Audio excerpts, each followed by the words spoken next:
আমরা বলতে চাই দেখেন ঢাকা বিশ্ববিদ্যালয়ের বেশিরভাগ শিক্ষার্থী খুবই নিম্ন মধ্যবিত্ত ফ্যামিলি থেকে উঠে আসে, এখানে অর্থনৈতিক একটা মুক্তি দরকার। আমরা দেখেছি আমাদের বিশাল বড় একটা অ্যালামনাই আছে, কিন্তু সেই অ্যালামনাই কিন্তু আপনার দলীয়ভাবে আপনার কুক্ষিগত। সেই অ্যালামনাইকে কাজে লাগিয়ে আমরা লোন সিস্টেম করতে পারি। আমরা স্পষ্ট রূপরেখা আপনাকে হাজির করেছি। আমরা এখানে বলেছি এখানে আপনার TARS সিস্টেম চালু করা যায়।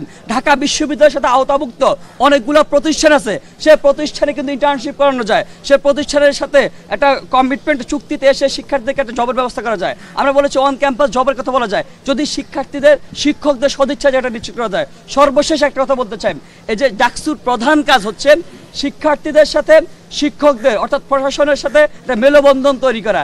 বিপি বলেন ডাকসু বলে মূল কাজটা হচ্ছে মূলত এইটাই। কিন্তু আমরা দেখেছি এই যে আমাদের মণিমুক্তগুলোকে ছেঁকে নিয়ে আসে, এই মণিমুক্তগুলো 5 থেকে 6 বছর পরে দেশের জন্য, সমাজের জন্য এবং নিজের জন্য বার্ডেন হিসেবে বের হয়ে যায়। কারণ আমাদের শিক্ষকদের কোনো জবাবদিহিতা নাই, শিক্ষকদের কোনো সদিচ্ছার জায়গাটা নাই। ডাকসুর অন্যতম প্রধান কাজ হচ্ছে এই যে প্রশাসন আছে, শিক্ষক আছে, তাদের সদিচ্ছার জায়গাটা নিশ্চিত করা, তাদের জবাবদিহিতার জায়গাটা নিশ্চিত করা। আমাদের শিক্ষক ক্লাসে কি পড়ান আমার মনে হয় না তিনি নিজেও বুঝেন। আমরা দেখেছি আমাদের শিক্ষক ক্লাসে পড়ান যে স্লাইডে একটা বানান ভুল আছে, ওই বানানটা বলেন যে কাদের তুমি বানানটা ঠিক করে নিও। ডায়ালগ সুবাসিত টয়লেট ক্লিনার, যার পাওয়ার প্লাস ফর্মুলা টয়লেটের কোনায় কোনায় পৌঁছে 99.99% জীবন ধ্বংস করে। রিমার্ক আমাদের গুলো বানানটা ঠিক করে, শুধুমাত্র আমাদেরকে না, আমাদের 5 ব্যাচ আগে সিনিয়রদেরকে সেম কথা বলে যে এই শব্দ বানানটা বলেছে এটা ঠিক করে নিও। এই যে সদিচ্ছার জায়গাটা নাই, যে জবাবদিহিতার জায়গাটা নাই, এটাই মূলত সমস্যার জায়গাটা, আমাদের সংকটের জায়গাটা।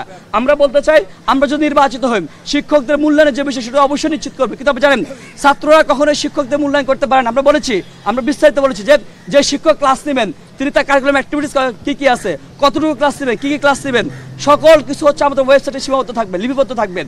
একই সাথে শিক্ষক যে ক্লাস নেবেন সেটা ভিডিও আকারে ওয়েবসাইটে আপনার লিপিবদ্ধ থাকবে, সেটা দেশের মানুষজন দেখবে, শিক্ষকদের কলিগরা দেখবে, সাবটাইটেলের মাধ্যমে সারা দেশের মানুষজন, সারা বিশ্বের মানুষজন দেখবে। তখন শিক্ষক সচেতন হবেন আসলে আমি কি পড়াচ্ছি। তো এই জায়গাটা যদি নিশ্চিত করা যায়, শিক্ষকদের সদিচ্ছার জায়গাটা যদি নিশ্চিত করা যায়, প্রশাসনের সদিচ্ছার জায়গা নিশ্চিত করা যায়, তাহলেই শিক্ষার্থীদের যে এতদিনের উপেক্ষার যে জীবন, এতদিনের দুর্দশার যে জীবন, সেটা আমরা সুন্দর জীবন নিশ্চিত করতে পারবো। শিক্ষার্থীরা চায় তাদের কাছাকাছি ভোট কেন্দ্র হোক, তারা যেন একটা স্বতঃস্ফূর্ত ভোট দিতে পারে, কোনো বিড়ম্বনার শিকার না হয়। সেই জায়গাটা আমরা গত 20 দিন আগে থেকে বারবার করে জানিয়েছি। আপনি দেখেছেন যে রোকেয়া হল TSCর মতো জায়গা, ছোট্ট একটা জায়গায় 14,141 জন ভোটারের ভোট কেন্দ্র স্থাপন করা যায়, মেয়েদের 3টা হল, যেটা কখনোই সম্ভব না।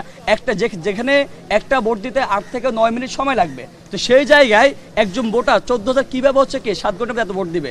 আমরা একদম খাতা কলম হিসেব করে দেখিয়েছি যে স্যার সর্বোচ্চ 3 থেকে 3,500 ভোটার এখানে আপনি ভোট কাস্ট করতে পারবেন। তারপরে অনেক চাপাচাপির পরে, অনেক দাবি দেওয়ার পরে ওখান থেকে সেটা চেঞ্জ করছে। কিন্তু এর বাইরে যত সিস্টেম তারা ডেভেলপ করেছেন কোনো কিছুতে তারা পরিবর্তন আনে, বরং ভোট ধরে থেকেছেন। দেখেন এই যে হলপাড়ার যে ভোট কেন্দ্রগুলো চাইলেই কিন্তু আমরা ABC দিতে পারতাম সহজেই। কিন্তু আপনি যে মহসিনাল দেখেন, মহসিনার পাশে সিনেট ভবন, কিন্তু চাইলেই শিক্ষার্থীর জন্য উপযোগী করে মহসিনার পাশে যে সিনেট আছে, সিনেটের মহসিনার ভোট কেন্দ্র বরাদ্দ করতে পারতাম। কিন্তু আপনি দেখেন চাইলে জৌহলের জৌহলকে আমি উদয়ন দিতে পারতাম, কিন্তু কি করছে জৌহলকে দিয়েছে সে আপনার হচ্ছে জিমনেশিয়ামে, আমাদেরকে নিয়ে গেছে উদয়নে।